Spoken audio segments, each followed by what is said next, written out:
May 1972 began, the military situation in the Central Highlands became extremely tense. Intelligence sources of the Republic of Vietnam recorded that the Liberation Army had deployed 3 main force divisions into the northern Kon area, forming a large-scale front with a clearly defined strategic objective. Within this operational framework, Division 320 was identified as the main striking force, assigned the role of spearhead in a direct assault aimed at capturing Kon Tum, the key defensive center of ARVN II Corps in the Central Highlands. Parallel to the main axis of advance, the remaining Liberation Army units intensified their activities in the Dak To Ton Ken area, with the mission of pinning down and dispersing the forces of the ARVN 22nd Infantry Division, preventing it from maneuvering to reinforce Kon Tum. This deployment reflected the enemy's preparation of a deep, well-coordinated operational plan, combining frontal assault with strategic containment. These developments were part of the broader Spring-Summer Offensive of 1972, a large-scale general offensive across South Vietnam that marked the most intense phase of escalation of the war during that year. Facing mounting pressure from the Liberation Army on the Kon Tum front, the ARVN II Corps Command was compelled to rapidly adjust its force disposition. Assessing this axis as a strategic direction capable of altering the balance across the entire Central Highlands, Lieutenant General Ngo Du, commander of II Corps, decided to deploy the 2nd Airborne Brigade, one of the elite General Reserve units, to reinforce the battlefield. At this time, the 2nd Airborne Brigade was commanded by Colonel Trần Quốc Lịch and was highly regarded for its mobility, airborne assault capability, and defensive performance under encirclement. The brigade's order of battle included several main combat units: the 1st, 2nd, 7th, 9th, and 11th Airborne Battalions, an Airborne Artillery Battalion responsible for fire support, along with the Airborne Reconnaissance Company and the Airborne Engineer Company, tasked with deep reconnaissance, engineer support, and the construction and reinforcement of defensive works. The primary mission assigned to the 2nd Airborne Brigade was to seize and defend the system of strategic bases west of Kon Tum, among which Sac Ly and Delta were of particular importance. These were high-ground positions dominating the enemy's axes of advance and played a decisive role in shielding Kon Tum from a direct assault. The deployment of the 2nd Airborne Brigade demonstrated II Corps' determination to hold the Central Highlands defensive line during the most critical phase of the war. From mid to late May 1972, in accordance with II Corps' operational plan, the 2nd Airborne Brigade began deploying its forces through continuous helicopter airlift operations into the western Kon Tum area. Given the rugged mountainous terrain, limited ground communications, and constant threat from enemy fire, air mobility became the primary means of rapidly inserting troops to occupy key positions. The airborne battalions were successively inserted onto carefully reconnoitered high ground, establishing 3 principal fire support and defensive bases: Alpha, Sac Ly, and Delta. These bases were not isolated positions but were arranged in an interlocking defensive chain, capable of mutual fire support and observation, in order to control key enemy approach routes from the west and northwest into Kon Tum. Alpha served as the initial foothold, Sac Ly functioned as the central coordinating position, and Delta was the forward outpost of decisive importance. Base Delta, located on an isolated hilltop, was assessed as a position of exceptional tactical significance due to its wide observation range and control over the surrounding terrain. However, this very advantage also made Delta a priority target for the enemy. Around the base area, Division 320 had deployed a dense air defense network, including multiple firepower clusters controlling helicopter flight paths for resupply and troop insertion. This severely hampered resupply, reinforcement, and medical evacuation efforts, placing the 2nd Airborne Brigade in a highly challenging defensive posture from the very first days of establishing the base system. During the process of establishing and consolidating the Alpha Sac Ly Delta base network, the command of the 2nd Airborne Brigade quickly recognized the increasing pressure from Division 320 units positioned around Delta Hill. In order to proactively break the encirclement and disrupt the enemy's command and defensive system, Colonel Trần Quốc Lịch commander of the 2nd Airborne Brigade, made a bold decision to employ Reconnaissance Company 2 to carry out a surprise raid against the enemy's encampment. The unit assigned to the mission was the 2nd Airborne Reconnaissance Company, directly commanded by 1st Lieutenant Trung Ut, known by the nickname Bak Lang. According to the plan, the unit would be airlifted by helicopter directly into the enemy's forward position, a high-risk course of action, but one with the potential to generate significant tactical effect if surprise were achieved. The raid was launched in the early morning of May 17, 1972, following brief preparatory fire missions by ARVN artillery and Air Force assets to suppress the target. Immediately upon landing at the insertion zone, Reconnaissance Company 2 deployed into assault formation and struck directly at the forward outpost of the 1st Battalion, 3rd Regiment, Division 320. Faced with a rapid, powerful, and unexpected attack, the enemy forces were unable to organize an effective response. Within a short period, the entire outpost was completely destroyed, inflicting serious damage on the enemy's outer defensive ring around the Delta area. However, the initial success of the raid quickly provoked a fierce enemy reaction.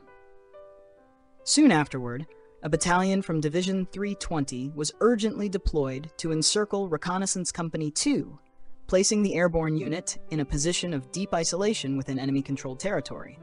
From this point, the battle entered a new and more brutal phase, as Reconnaissance Company 2 was forced to maneuver and fight while simultaneously seeking to break out of the encirclement under conditions of overwhelming numerical inferiority and severely constrained resupply. Following the successful strike on the enemy outpost, the 2nd Airborne Reconnaissance Company soon found itself in an extremely unfavorable situation. In response to the raid, Division 320 committed forces with overwhelming numerical superiority, forming multiple rings of encirclement aimed at isolating and annihilating the reconnaissance unit. At the same time, the company faced critical difficulties. Ammunition supplies steadily dwindled, food shortages became acute, and aerial resupply was virtually impossible due to the enemy's dense air defense fire. Confronted with this dire situation, 1st Lieutenant Trung Ut Bak Lang flexibly reorganized his combat formation.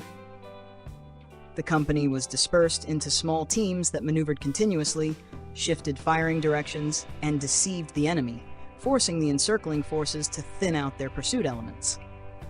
This tactic not only prolonged the unit's ability to hold out, but also created gaps in the enemy's deployment. Exploiting the opportunity, Reconnaissance Company 2 made another bold decision: to penetrate deeply through the encirclement and launch a surprise attack directly against the command post of the Battalion, 3rd Regiment, the main unit directing the encircling forces.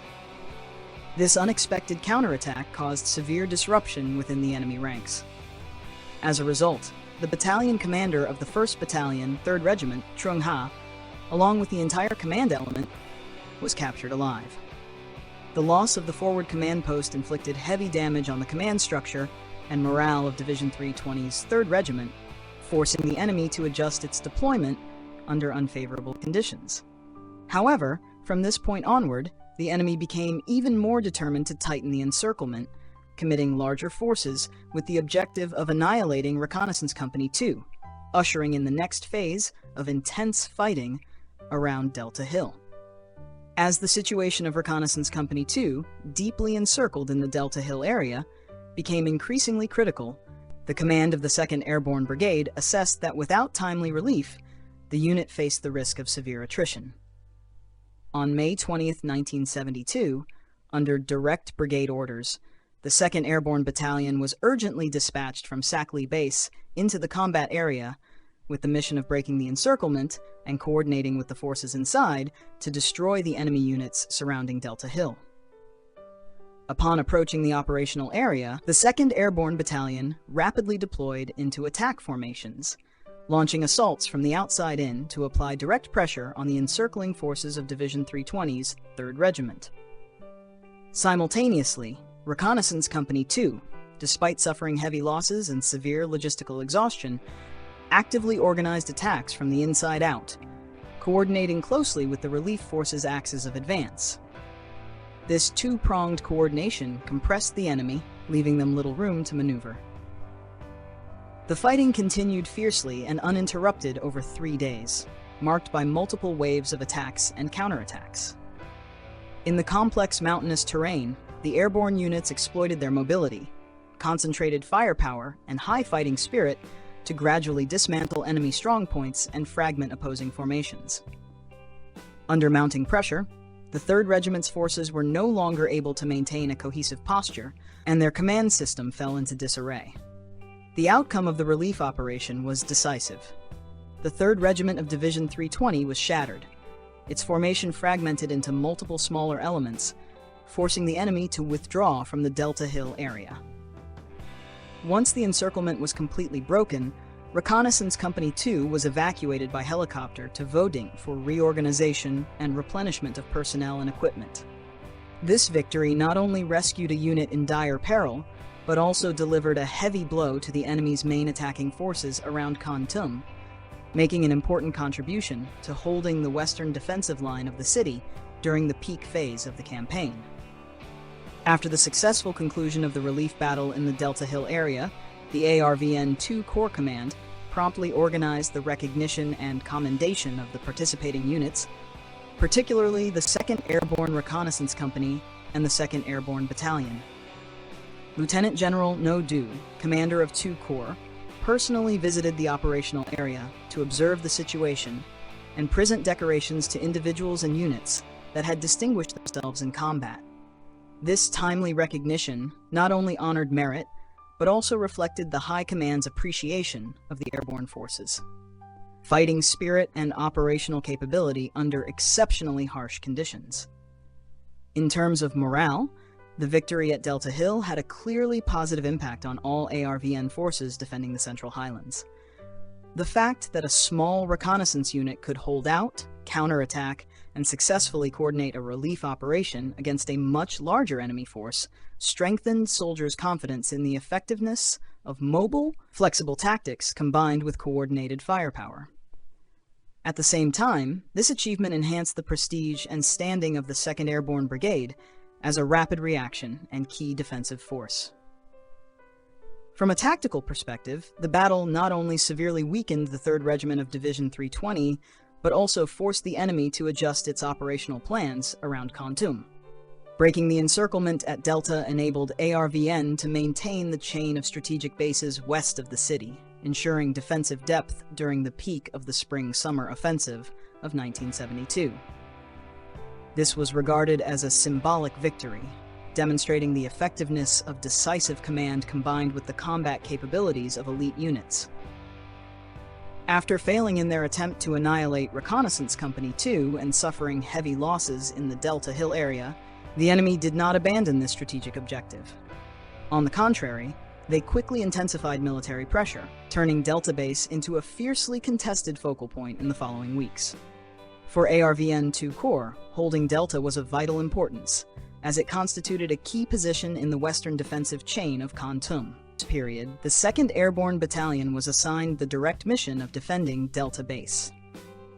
The enemy deployed a dense air defense network around the area, controlling low-altitude flight paths and severely complicating helicopter resupply operations, at times interrupting them for extended periods. Water sources at the foot of the hill were controlled, while ammunition and food supplies within the base gradually became scarce, placing the garrison under prolonged strain. Alongside the encirclement, the enemy continuously shelled the base and launched infantry assaults aimed at probing and wearing down the defenders' resistance. Despite the heavy pressure, the airborne forces steadfastly held their fortifications, exploiting the high ground and remaining firepower to repel each assault. Combat teams rotated positions, fighting and reinforcing defenses simultaneously, under conditions of severe deprivation. The defense of Delta Base during this phase highlighted the brutal and protracted nature of the fighting in the Central Highlands in 1972. It was not merely a contest of firepower and numbers, but a test of will, endurance, and defensive organization on the part of the garrison. Delta's continued resistance contributed to sustaining the overall defensive posture of 2 Corps and laid the groundwork for subsequent military operations around Kon Tum. During the intense defensive phase at Delta Base, one of the most serious challenges faced by the garrison was the problem of resupply. The enemy's dense air defense network, positioned around high ground and access routes, controlled nearly all low-altitude airspace surrounding the base. Many ARVN and U.S. resupply helicopters approaching Delta were hit by anti-aircraft fire, forcing them to turn back or make emergency landings. Some missions could not be completed, causing shortages of ammunition, medical supplies, and drinking water within the base to become increasingly severe. Facing the risk of serious attrition among the defenders, the 2 Corps Command was compelled to seek more flexible and risky resupply solutions. In this context, a particularly symbolic mission took place.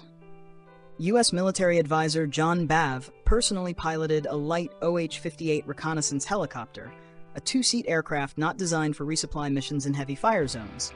Despite the significant risks, the OH-58 flew at low altitude, using terrain masking to avoid detection, and then approached Delta Base. From the air, ammunition, medical supplies, and water were directly dropped to the garrison, while enemy anti-aircraft fire continued to rise intensely. The mission was brief but demanded extreme precision, as even a minor error could have resulted in the aircraft being shot down. The completion of this resupply mission promptly alleviated the critical situation at Delta Base, enabling the airborne forces to maintain their combat capability and continue holding the defensive position. Morally, it provided a major boost to the besieged soldiers, reinforcing their belief that they had not been abandoned within the enemy encirclement. Such life-or-death resupply missions became a key factor in helping Delta Base withstand the most intense phase of the fighting around Khartoum in 1972. The battle at Delta Base in 1972 left a profound imprint on the overall defensive situation of Khartoum and vividly reflected the brutal nature of warfare in the Central Highlands during its peak phase. First and foremost, the battle underscored the decisive role of the 2nd Airborne Brigade within the defensive system of ARVN-2 Corps. By seizing, defending, and holding key bases such as Sakli, and especially Delta, the brigade made a crucial contribution to halting the enemy's offensive momentum toward Khartoum and safeguarding the strategic depth of the entire region.